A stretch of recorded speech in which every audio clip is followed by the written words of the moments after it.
Hello friends, నేను మీ trading కృష్ణని. ఈరోజు market levels నిన్నటివి, మొన్నటివి, అంతకు ముందుటివి ప్రతిరోజు కూడా చాలా కష్టపడి స్టడీ చేస్తున్నాను నాన్న. కొత్త వాళ్ళు మీకు క్యూరియాసిటీ ఉంటే దాదాపు మీకు ముందుగా చెప్పాల్సిన మాట ఏంటంటే, ట్రేడింగ్ అనేది ఎంత మనకు అవకాశాలు ఇస్తుందో అంత ప్రతికూలమైన పరిస్థితులను కల్పిస్తుంది. అంటే నువ్వు సంపాదించడం కంటే పోగొట్టుకోవడమే ఎక్కువ ఉంటుంది. ఎందుకు అంటే మనిషికి ఉన్నటువంటి ఎమోషనల్ ఇన్బ్యాలెన్స్, నీ యొక్క మనసు మీద నీకు సరైనటువంటి పట్టు లేకపోతే ఖచ్చితంగా ట్రేడింగ్లో సక్సెస్ కాలేము. లెవెల్స్ ఇస్తున్నారు సార్, అవి ఏమవుతున్నాయి, ఎక్కడ పోతున్నాయి, కొన్నామా, అమ్మామా, ఏంటి, ఎలాగంటే అలాగ చేయడం కాదు. అది లెవెల్ అంటే ఏంటి అంటే, ఏదైనా ఒక వస్తువు ధరను అక్కడ మాత్రమే కొనగలిగితే అది సరైనటువంటి గిట్టుబాటు ధర. అంటే bank Nifty for example support అన్నాను అనుకోండి, ఆ ప్రదేశంలో ఆ వస్తువుకు మంచి నువ్వు హోల్సేల్లో కొంటున్నావు, మళ్ళీ తిరిగి నువ్వు అమ్ముకోవాలి అంటే నువ్వు గిట్టుబాటు ధర అక్కడ కొనాలా. అదే కానీ దానికి ఆ ప్రదేశంలో కాకుండా వేరే ప్రదేశాన్ని సెలెక్ట్ చేసుకొని, ఉదాహరణకు ఒక వస్తువును 100 రూపాయలకు కొనగలిగితే 110 రూపాయలకు కొనడానికి కస్టమర్ ఉంటాడు. ఇంకా డిమాండ్ ఉందంటే అది 120 రూపాయలకు నువ్వు అమ్ముకోవచ్చు. అలా కాకుండా నువ్వు 109 రూపాయలకు కొన్నావు అనుకో, ₹1 కోసం నువ్వు కష్టపడాల్సి వస్తుంది. లేదు, నువ్వు కొనాల్సిన ప్రదేశం 109 అయినప్పుడు దాని ధర 100కు వచ్చింది అనుకోండి, అప్పుడు నువ్వు 110కి అమ్మాలన్నప్పుడు 110 వరకు ఆ ధర రీచ్ కాకపోతే ఎంత ఫీల్ అవుతావు? పెయిన్. అంటే ఎంట్రీ అనేది కరెక్ట్గా లేకపోతే నువ్వు కొన్న చోటు నుంచి తిరిగి అమ్ముకోవాల్సినటువంటి ఒక ఎక్స్పెక్టెడ్ రేట్ నీకు రాదు. వస్తుంది ఏమో తర్వాత, కానీ నువ్వు ఈ లోపల జరిగే నష్టాన్ని భరించే మానసిక దృఢత్వం నీలో ఉండదు. అందుకనే సపోర్ట్స్ అనే పాయింట్ను అక్కడే బై చేయండి. అలాగే ఒక వస్తువును నువ్వు అమ్మాలనుకుంటున్నావు, ఇక్కడ ఏంటంటే జనరల్ మార్కెట్ లాగా మన దగ్గర వస్తువు ఉంటేనే దాన్ని అమ్ముతామని అర్థం కాదు. మార్కెట్లో షార్ట్ చేయడం అంటారు. అంటే ఒక ఫ్యూచర్ నీ దగ్గర డబ్బు లేకపోయినా కూడా ₹100 విలువ చేసేదాన్ని, ఇది ఇంకా పెరగదు, దీనికి మార్కెట్లో ఇంకా డిమాండ్ లేదు అని నీకు అనిపించినప్పుడు ₹100 దాన్ని అమ్మేస్తావు ముందుగా. సరే, అమ్మేస్తే ఎట్లా, నేను కొనకుండా అమ్మేసానే, అమ్మడం సాధ్యమవుతుందా లేదా అని నువ్వు అనుకోవచ్చు. ఈ మార్కెట్లో అది సాధ్యమే. ఎందుకంటే ఇక్కడ మొత్తం కూడా డిజిటలైజేషన్. నీ దగ్గర ఏ వస్తువు ఉండదు. నువ్వు బ్యాంక్ నిఫ్టీ కొన్నా, స్టేట్ బ్యాంకును కొన్నా, బంగారు కొన్నా, క్రూడ్ ఆయిల్ కొన్నా, ఏవి నీకు వస్తువు రూపేణ చేతికి ఏమి అందేది ఉండదు. ఆన్లైన్లో కదా, మనం ఫ్లిప్కార్ట్లోనో అమెజాన్లోనో ఆర్డర్ పెడితే మొబైల్కి డబ్బులు పే చేస్తే మొబైల్ ఇంటికి వచ్చినట్టు ఇక్కడ ఏం ఉండదు. మొత్తం డిజిటలైజేషన్. సో డిజిటలైజేషన్ని ఎండ్ ఆఫ్ ద టైంకు నువ్వు బ్యాలెన్స్ చేసుకోవాలా. ఇంట్రాడే చేస్తే ఆల్మోస్ట్ ఆల్ నా యొక్క F&O నేను ఏమైతే చెప్తున్నానో ఇదంతా కూడా ఇంట్రాడే. ఈ రోజు మనం ఏం సాధించామని తెలుసుకోవడానికి ఇది చాలా కఠినమైనటువంటి ప్రక్రియ. ఈ కఠినమైన ప్రక్రియను నేను ఎన్నో సంవత్సరాలుగా సాధన చేసి ఎంతో ఎమోషన్స్ చూసి నేను కూడా ఎమోషన్ అవుతా. సడన్గా మార్కెట్లో కూర్చొని నేను ఒక వస్తువును ₹100 కొనాల్సిన కాడ నేను 110 అట్లా పోయినప్పుడు కొనేసాను అనుకో, ఈ ₹10 తగ్గితే అరే అబ్బా తగ్గిపోయిందే ₹10, మనం ఎందుకు కొన్నాము, టెన్షన్ అయిపోవడము, ఇక్కడ కొనింటే బాగుండే అనుకోవడము, అరే మళ్ళీ నేను కొన్న ప్రైస్ 110 కదా, నేను 110 వస్తే అమ్మేసుకుంటామని చెప్పి ఎమోషన్ అయ్యి ఆ 110 దగ్గర అమ్మేస్తే అది అక్కడి నుంచి 120, 150, 100, 200 పోతూ ఉంటుంది. ఇట్లాంటి ఫీలింగ్స్ మీకు కూడా వస్తుంటాయి. అందుకనే ఎంట్రీ ప్రైస్ ఏంటి అనేది అక్కడ మాత్రమే కొనుక్కోవాలి. అలాగే ట్రెండ్ కూడా చాలా ఇంపార్టెంట్. అంటే మార్కెట్ గమనం, అది పైకి వెళ్తోందా అంటే ₹100 తగలడం ఇది లో ప్రైజు. అన్ఫార్చునేట్లీ నేను 100లో కొనలేకపోయాను, ఇది ఇప్పుడు 110 నడుస్తుంది. కానీ దీని యొక్క బలమైనటువంటి ట్రెండ్ ఇంకా మళ్ళీ తిరిగి 100కి ఇది రాదు. ఒకవేళ ఇది 100కు వచ్చినా 90కి వచ్చినా కూడా తిరిగి మళ్ళీ పైకే వెళ్ళిపోతుంది హై స్పీడ్లో. అక్కడ ఏదో సపోర్ట్ పట్టుకొని అని నీకు అనిపించినప్పుడు 110లో కొన్నా తప్పులే. అయితే అక్కడ నువ్వు ఎమోషన్ కంట్రోల్ చేసుకోవాలి. అది 100కు వచ్చినా 90కి వచ్చినా అది ఓర్చుకునేటటువంటి నీకు ఈక్విటీ మెయింటెనెన్స్, అంటే నీ అకౌంట్లో ఫండింగ్ ఉండాలి. ఊరికనే ఏదో ఇంట్రాడేలో ఎక్స్పోజర్ ఇచ్చారు కదా, కవర్ ఆర్డర్ చేశామని ఇట్లని పోగొట్టుకోకండి నాయన. దయచేసి మీరు బాగా ఓపికగా అర్థం చేసుకోవడానికి ప్రయత్నం చేయండి. ఇది అర్థం చేసుకోవడానికి ఏంటి, 10 మంది ట్రేడర్లు ఎక్కడ బట్టినా ట్రేడింగ్ తెలియని వాళ్ళంటూ లేరు. కానీ మన సమాజంలో చాలామంది ట్రేడింగ్ చేసి వాళ్ళకి ఈ ముఖ్యమైన విషయాలు తెలియక, ఎవరన్నా చెప్పినా వినక సొంత తెలివితేటలు ఉపయోగించి ఈ మార్కెట్ను చాలా అంటే చాలా భ్రష్టు పట్టించారు. వాస్తవానికి ట్రేడింగ్ జూదమైతే కాదు, మొత్తం లాజికల్గా ఉంటుంది. ఎలాగైతే ఒక కాంపిటీషన్ ఎగ్జామ్లో 4 ఉద్యోగాలను పెట్టి 400 మంది అప్లికేషన్ వేస్తారో వాడికే ఉద్యోగం వస్తుంది. అంత మాత్రాన ఉద్యోగాలు రావనో చదివితే కుదరదనో అనుకుంటే అది నీ భ్రమ. నువ్వు డల్లర్వి, నువ్వు వెనకబడిపోతావు. వెనకబడిపోయేవాడు ఎవడూ కూడా, తన మీద తనకు విశ్వాసం లేనివాడు ఎవడూ కూడా ఈ ట్రేడింగ్కు పనికిరారు. కాబట్టి పట్టుదలతో ఇది మా వల్ల సాధ్యమవుతుంది. ప్రపంచమంతా వ్యాపార రంగం ట్రేడింగ్ మీదనే నడుస్తోంది.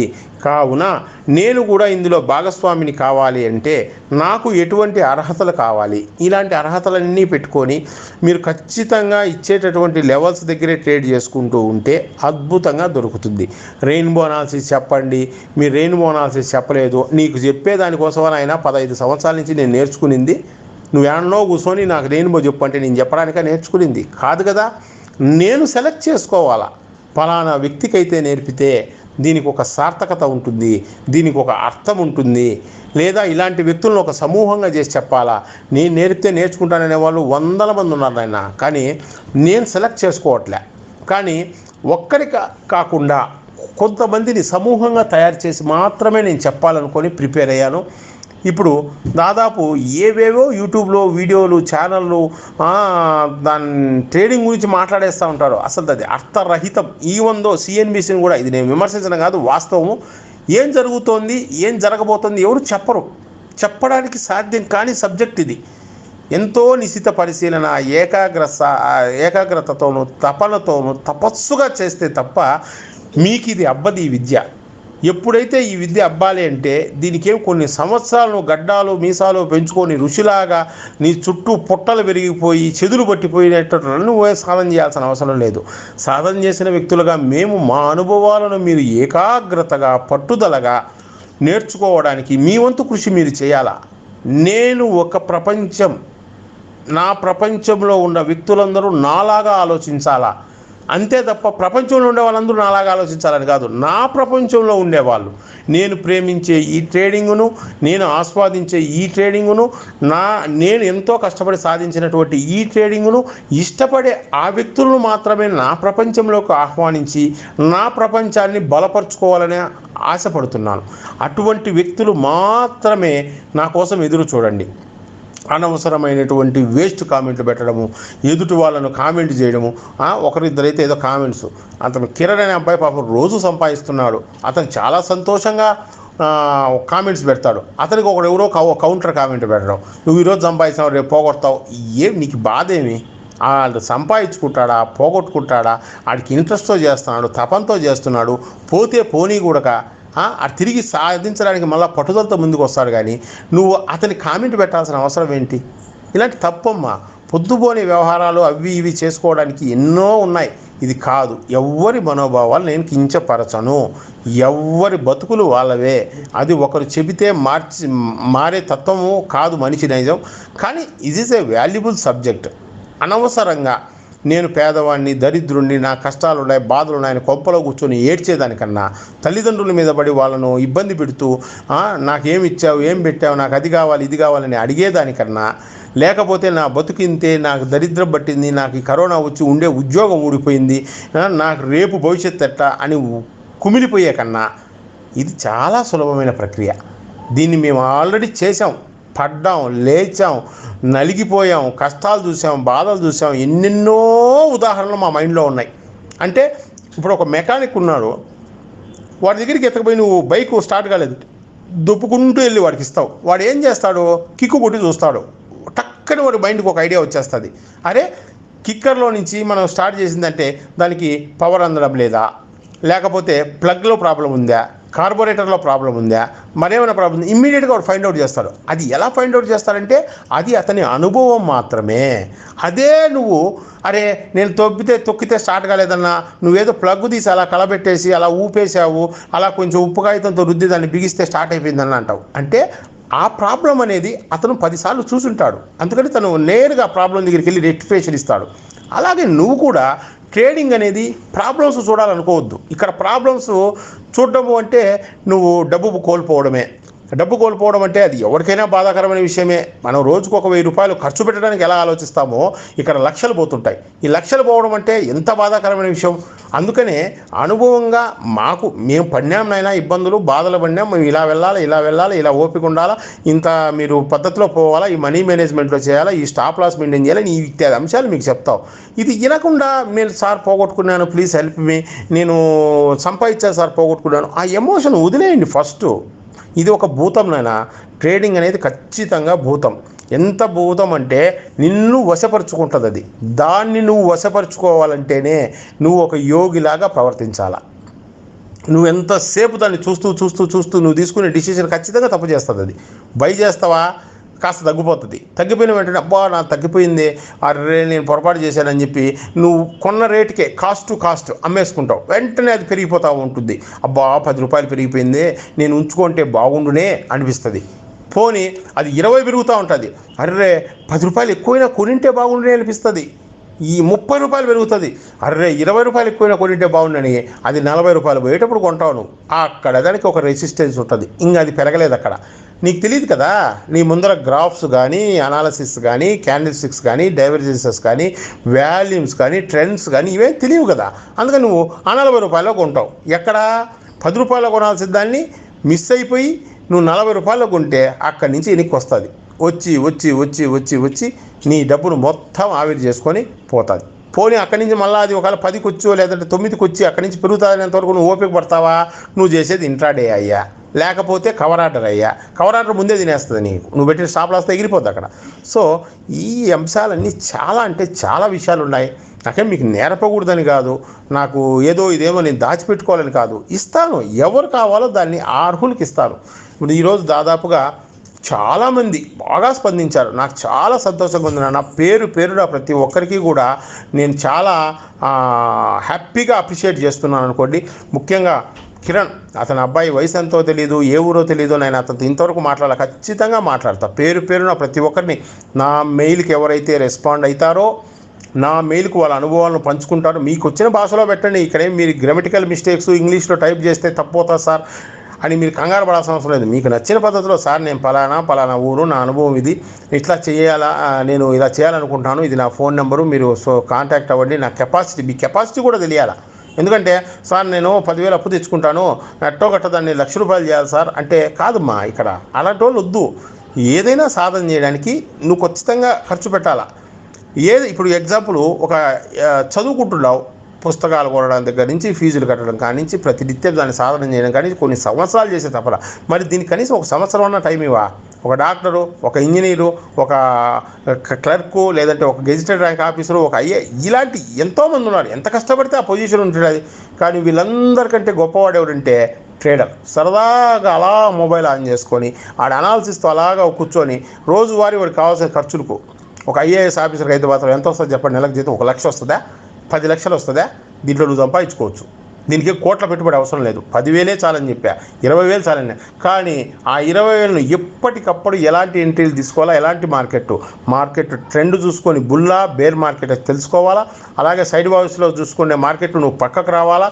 మార్కెట్కు కొంత రెస్ట్ ఇవ్వాలా, నువ్వు కొంత రెస్ట్ తీసుకోవాలా.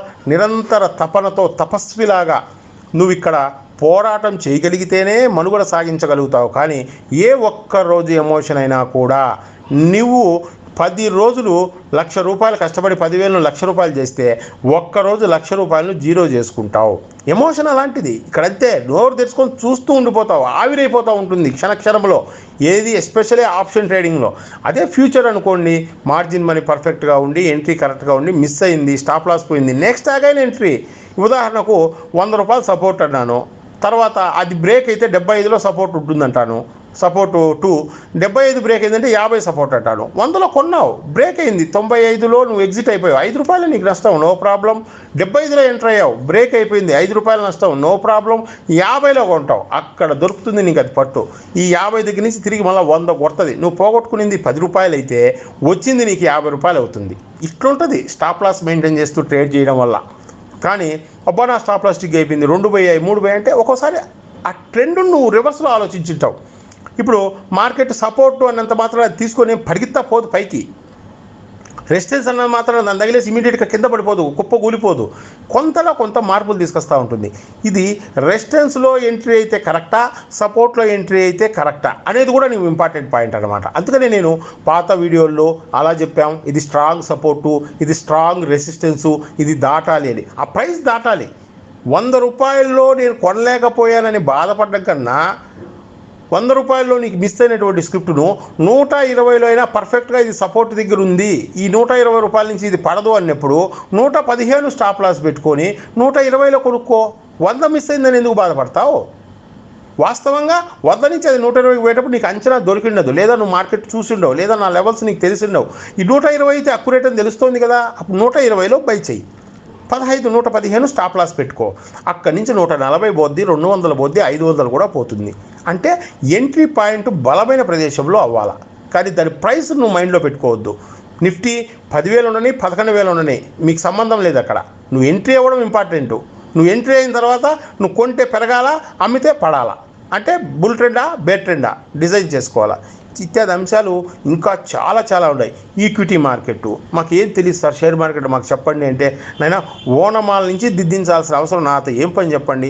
నిద్ర లేచినప్పటి నుంచి నిరంతర పరిశోధన చేసుకుంటుంటాను. బ్యాంక్ నిఫ్టీ మీద చేసుకుంటుంటాను, అలాగే కమాడిటీ లెవెల్స్ చూసుకుంటాను, ఫారెక్స్ చూసుకుంటాను, క్రిప్టో కరెన్సీ మీద కూడా చూస్తాను. ప్రతిదీ వీడియో చేస్తాను, నేను కూడా చూడవాలి కదా. ఎందుకో నాకు ఇన్ని రోజులు ఉన్నది. ఇలా కాకుండా యూట్యూబ్ ద్వారా వెళ్తే చాలామందికి నేను ఉపయోగపడతాను. వాళ్ళ వల్ల నాకు మంచి పేరు ప్రఖ్యాతులు, మంచి బెనిఫిట్స్ వస్తాయి. నాకంటూ ఒక ప్రపంచం తయారవుతుంది, అందులో నేను దాన్ని లీడ్ చేయొచ్చు అని ఒక మంచి ఉద్దేశంతో వచ్చాను ఇక్కడ. ఇంతవరకు నేను నా కాంటాక్ట్ నెంబర్ ఎవరికి ఇవ్వట్లేదు, ఎవరితో నేను మాట్లాడలేదు, ఎవరితో ఎటువంటి బిజినెస్ డీల్ చేయలేదు. బిజినెస్ డీల్ చేస్తానేమో భవిష్యత్తులో, ఎవరిని సెలెక్ట్ చేసుకుంటాను, అర్హులను మాత్రమే సెలెక్ట్ చేసుకుంటాను. టీచింగ్ ఇస్తానేమో భవిష్యత్తులో, ఎవరికి ఇస్తాను, అర్హులకు మాత్రమే, ఒబీడియంట్ స్టూడెంట్స్కి మాత్రమే. నిత్యం నా కోసం నా వీడియోలను చూస్తూ నా కామెంట్స్లు షేర్ చేసుకుంటూ నా గురించి 10 మందికి షేర్ చేసుకుని చెప్పుకునే వాళ్ళకి చేస్తాను నేను. ఇవన్నీ ఎవరికి పడితే వాళ్ళకి ఎందుకు చేస్తానండి, నాకేంటి, నాకు అవసరం ఏంటి? సో మీరు ఈ పరిస్థితులన్నీ కూడా, నేను మిమ్మల్ని విమర్శించడానికి కాదు, మీరు ఒకవేళ నొచ్చుకున్నా కూడా ఏమనుకోకండి. నేను చాలా వాస్తవమైనటువంటి అంశం నా అనుభవపూర్వకంగా చెప్పాను. నాకు వాస్తవంగా గురువు లేరండి. నేను ఎన్నో బాధలు పడ్డాను. నన్ను చూసే ఉంటాడు, నెత్తి మీద ఒక్క వెంట్రుకు కూడా ఉండదు. కేవలం నేను పడిన స్ట్రెస్ వల్ల రాలిపోయిన వెంట్రుకలే అవన్నీ కూడా. అంటే అంత అనుభవం నాకుంది. కాబట్టి ఈ అనుభవాన్ని మీరు గుర్తించగలిగిన వాళ్ళేరండి నాతో. ఎవరంటే వాళ్ళు వద్దు, అందరు నన్ను గుర్తించాలి, అందరు నన్ను ఫాలో అవ్వాలి, నా లెవెల్స్ ఇన్ని నేను మాట్లాడినాను. నా దాంట్లో కూడా తప్పు ఉప్పులు ఉండొచ్చు, అవి నాకు నేను తెలియాలి అంటే మీ స్ట్రెంగ్త్ నాకు కావాలా. ఎంతమంది నన్ను ఆ యొక్క సబ్జెక్ట్ని ఆస్వాదిస్తున్నారు, ఎంతమంది క్యూరియాసిటీగా ఎదురు చూస్తున్నారు, ఎంతమంది వాళ్ళకు వచ్చినటువంటి ఆ రూపాయి ఆనందాన్ని నాతో పంచుకుంటున్నారు, ఇత్యాది అంశాలు కావాలా. సో ఫ్రెండ్స్, మనము దాదాపుగా ఈ ట్రేడింగ్ అంటే ఏదో ఒక మోటివేషన్ లాగానో సరదాగానో క్యాలిక్యులేషన్గా చెప్పే ఛానళ్ళకు మనకు వద్దు. అంతకు ధీటుగా మనం మన ప్రపంచాన్ని 10 మందికి విస్తరింపచేద్దాం. తప్పకుండా ప్రతి ఒక్కరూ మంచి ట్రేడర్ అవుతారు. ఈరోజు మిస్ అయిందా, ఖచ్చితంగా నీకు రేపు అవకాశం ఉంటుంది. మార్కెట్ ప్రతినిత్యం అవకాశాలు ఇస్తూనే ఉంటుంది, మనం మాత్రమే పట్టుకోవాలి. మిస్ అయిందంటే మాత్రం బాధపడద్దండి, హ్యాపీగా రిలాక్స్ వదిలేయండి. మీ ఫ్యామిలీతో స్పెండ్ చేసుకోండి, ఫ్రెండ్స్తో స్పెండ్ చేసుకోండి, పెళ్ళైన వాళ్ళు ఉంటే పిల్లలు కుటుంబాలతో స్పెండ్ చేసుకోండి. ఇది నేను ఈరోజు సంపాదించలేకపోయాను, సార్ వీడియో లేట్గా పోస్ట్ అయిందంటే, ఏందినైనా లేట్గా పోస్ట్ అయ్యేది, వాయిస్ SMS ఇక్కడ దీని నుంచి ఇలాగా ఫార్వర్డ్ చేయడం బట్టి ఈజీగా ఉంటుంది. నేను వాయిస్ని ఎందుకు చేస్తున్నానంటే, వీడియో చేసే ఓపిక టైము లేక, ఆ వీడియో చేయడం అంటే దాన్ని ఒక సాఫ్ట్వేర్కి ఇన్వాల్వ్ చేసుకొని, దానికి మళ్ళీ మీ కంటికి అందంగా కనపడడానికి బ్యాక్గ్రౌండ్ ఇమేజెస్లు అవన్నీ పెట్టుకొని, దాన్ని మళ్ళీ రెండరింగ్ పెట్టుకొని, ఆ CPU కాన్ఫిగరేషన్ స్పీడ్ని బట్టి అది అరగంట గంట అవుతుంది. అందుకు లేట్ అవుతుంది నాన్న. అలా కాకుండా మీకు నా లెవెల్సే కావాలంటే హ్యాపీగా రోజు ఒక వాయిస్ SMS పంపించేస్తా, ఆనందంగా వినండి. పెన్ను పేపర్ అయితే రాసుకోండి. అది ఇంకా వీలైతే ఒక కార్డు మీద, అంటే ఒక పోస్ట్ కార్డు లాంటి ఏదైనా ఒక చిన్న కార్డు, అరచేతిలో పట్టే కార్డు మీద సపోర్ట్స్, రెసిస్టెన్స్ 2 రాసుకొని చేతిలో పట్టుకోండి, కూర్చొని చూస్తూనే ఉండండి. దీన్ని చూడండి, ఫస్ట్ కార్డు చూడండి, ఆ పాయింట్కి వచ్చినప్పుడే ఎంట్రీ కండి. ఎక్కడ మీరు ఓడిపోతారు, ఓడిపోయే ఛాన్సే లేదు. ట్రేడింగ్ కృష్ణ అనే అనుభవం ఒక రోజుది కాదు, నెలది కాదు, సంవత్సరది కాదు, దాదాపు 15 సంవత్సరాలు ఎన్ని చూడాలో అన్నీ చూసి చెబుతున్నటువంటిది. నాకు అందరితో పని లేదు, కొందరు మాత్రమే, ఎవరు వారు దీన్ని ఆస్వాదించగలిగి ఒబీడియంట్గా ఉండే స్టూడెంట్స్ కానీ, లెర్నర్స్ కానీ, ట్రేడర్స్ కానీ, ఎమోషనల్ బ్యాలెన్స్ ఉన్నవాళ్ళు కానీ కావాలా. ఖచ్చితంగా మీరు విన్ అవుతారు. డబ్బు సంపాదించడం చాలా తేలిక, కానీ పద్ధతిలో వెళ్తేనే. ఆ పద్ధతి తప్పావా, నీ బలం బలహీనపడిపోతుంది, నీ డబ్బు పోగొట్టుకుంటావు. ఒక 10,000 20,000 నీ ప్యాకెట్ మనీ డబ్బులు ఒక స్టూడెంట్గా నువ్వు ఒకవేళ పోగొట్టుకున్నావు అనుకో, ఎన్ని రోజులు పడుతుంది నీకు అది రావడానికి? అడిగితే ఇస్తారా? పేరెంట్స్ నిన్ను విమర్శిస్తారు. అదే నువ్వు ఒక 10,000 రూపాయలను పెట్టుకొని ఫ్యామిలీతో పేరెంట్స్తో చెప్పుకోవచ్చు, నేను ఈరోజు 500 సంపాదించాను, రేపు 1000 రూపాయలు వచ్చింది, ఆ తర్వాత ఒక రోజు లాస్ అయింది, యావరేజ్గా నెలకు నేను మీరు ఇచ్చినటువంటి 10,000ను ఒక 1000 రూపాయలు సంపాదించాను. అంటే ఎంత? 10%. ఇండియాలో కాదు, ప్రపంచంలో ఏ బ్యాంకు కూడా 10% నీకు ఆదాయాన్ని ఇవ్వదు. అంటే 10,000 మీద 1000 సంపాదిస్తే. కానీ రోజు సంపాదిస్తున్నారు మన వాళ్ళు. అంటే ఎంత గొప్ప సబ్జెక్టు. దీనికి నీ అర్హత ఏంటి? నిన్ను రీచ్ కావాలంటే, నన్ను రీచ్ కావాలంటే, నేను నా పనులన్నీ ఆపుకొని మీకోసం తపన పడాలంటే మీరు ఎటువంటి అర్హతలు సాధించాలా? నేను గొప్ప అని చెప్పట్లేదు, మీరు గొప్పగండి, మీ ఆలోచనలు గొప్పగా ఉంచుకోండి, మిమ్మల్ని మీరు ట్యూనప్ చేసుకోండి. ఓకే ఫ్రెండ్స్, ఏదన్నా మీకు పెయిన్ఫుల్గా అనిపించింటే వెరీ సారీ. వాస్తవం అయితే ఇదే. నేను కోరుకునేది మీ నుంచి, మీరు సక్సెస్ఫుల్ ట్రేడర్స్గా అవి ఒక పెద్ద సమూహం అవ్వాలా. ఎక్కడ పోయినా కూడా గర్వంగా చెప్పుకునేటట్టు ఉండాలి. ఐఎమ్ ఏ ట్రేడర్, నేను ట్రేడర్ని, ప్రతినిత్యం నేను సంపాదిస్తున్నాను, మా గురువు గారు కృష్ణ గారు అని మీరు చెప్పుకుంటే అదే నాకు 10,000. కాబట్టి మీరు ఈ వీడియోలను బాగా ట్రేడర్స్ ఎక్కడుంటారో వాళ్ళందరికీ షేర్ చేయండి. ఇంకా పెంచండి సమూహాన్ని. ఒక గ్రూప్ పెద్దగా అయిన తర్వాత నేను అందరినీ విడదీసుకుంటూ వస్తాను. ఎవరెవరు నాకు రెగ్యులర్ అటాచ్మెంట్లో ఉన్నారు, ఎవరు ఎమోషనల్ ఇన్బ్యాలెన్స్లో సంపాదించుకుంటున్నారు, వీళ్ళందరితో నేను పర్సనల్గా కూడా మాట్లాడతాను. ది బెస్ట్ పర్సన్స్తో అందరికీ కావాల్సినటువంటి ట్రైనింగ్ ప్రోగ్రామ్ ఏర్పాటు చేస్తాను. అది ఏ విధంగా, ఎప్పుడు, ఎలా, రెయిన్బోని ఎలా మీకు నేర్పించాలా, దాంట్లో ఉండేది. రెయిన్బో నేర్చుకోవడం అనేది కాదండి, అనుభవం కావాలి అక్కడ. నీ బైక్ ఇందాక మనం ఎగ్జాంపుల్ చెప్పుకున్నాం, బైక్ ప్రాబ్లం వచ్చింది, ఏదో బోర్ చేస్తున్నాడు ఇంజిన్, వాడు మొత్తం ఇప్పి కుప్ప తీసి ఒక పల్లెంలో వేసేస్తాడు, మళ్ళీ అన్నింటినీ తీసుకొని పెట్రోల్ వేసి క్లీన్ చేసి మళ్ళీ బాగా జాగ్రత్తగా బిగించుకుంటూ వచ్చేసి వస్తాడు. నేర్చేసుకుంటావా? నువ్వు మళ్ళీ మరుసటి రోజు నీ బండిని డిస్మాండిల్ చేసి అసెంబుల్ చేయగలుగుతావా? చేయలేవు. It is an experience. Rainbow also is an experience. ఏ మూవింగ్ యావరేజ్ పీరియడ్ ఏ విధంగా ఇంపాక్ట్ అవుతూ ఉంటే మార్కెట్ యొక్క క్యాండిల్స్ ఎలా మూవ్ అవుట్ అవుతుంటాయి అనేది ఒక ఎక్స్పీరియన్స్, అనుభవమే కావాలి. ఈ అనుభవం మీకు ఖచ్చితంగా అందజేస్తాను. ఆ ఓపిక మీకు కావాలి. Thank you friends, thank you. Please subscribe trading Krishna channel, like చేయండి. ప్లెంటీ ఆఫ్ ట్రేడర్స్కి మీరు షేర్ చేయండి. ప్రతినిత్యం మీకు లెవెల్స్ను ఖచ్చితంగా ఇస్తానని అనుకుంటాను, ఇంకా కూడా మీకు ఇవ్వబోతాను. ప్రతి ఒక్కరు సంపాదించి సంతోషంగా ఉండండి. Thank you.